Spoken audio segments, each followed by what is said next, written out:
After the run to IDF for OS&C with copper, we needed a return run to keep us earning. We found that in niobium for 75 from Beatrice Tau 23. We loaded up on station and headed out immediately. An OSI zoner we found upon entering Tau 31 was emitting some crazy light waves. Sensors couldn't make sense of it. I kinda wish they responded to hails so I could ask them more, but we just passed in the gate area too quickly.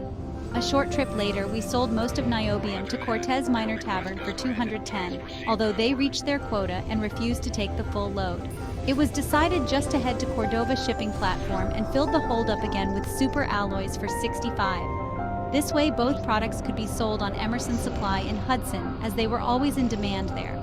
We landed on Emerson, and no sooner than had we sold our product, the base administration asked for a supply run of ablative armor plating as a favor to them from Hamburg's Ulster shipyard.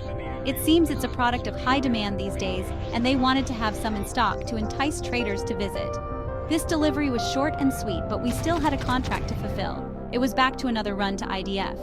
We grabbed another load of xenobiotic filters from Cold Bay and headed out to Susquehanna Station for the first leg.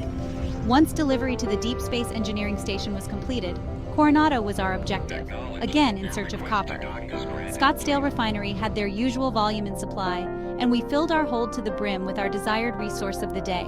On our way towards the Baffin jump hole, we had another glimpse of the local comet, a welcome wonder amongst our long route.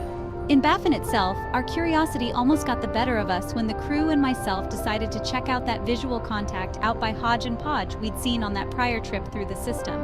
As we closed in, entering the Chow field nearest to Planet Podge, we finally received further readings on the station. It appeared to be heavily neglected or only partially constructed, but it wasn't broadcasting any identification, and our threat response lit it up as we closed within 10 kilometers.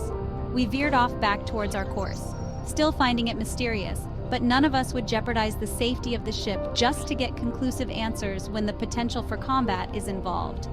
The Taus were quiet, and we saw few ships once we went off-lane in Tau 23 on approach to Gallia's heavily guarded Languedoc Gate. We were cleared as routine as the last trip, but this time we ran into a Union Course Border Patrol agent in Languedoc near Briançon Station. We complied, and they offered up an escort for our Gallic travels, which also involved a brief stopover at Provence's Raceway, discussion about local politics, and finally a full escort right up to our destination in Liberty with our return cargo. I've included the transcript in this log, and they did acknowledge receiving our communication after Thomas Smith's conversation with their agents in the field. Our arrival in Provence coincided with a Corsair freighter hauling a product called azurite gas through the region. The Union Course agent had no problems with their group, the Brotherhood, as the UC pilot called them.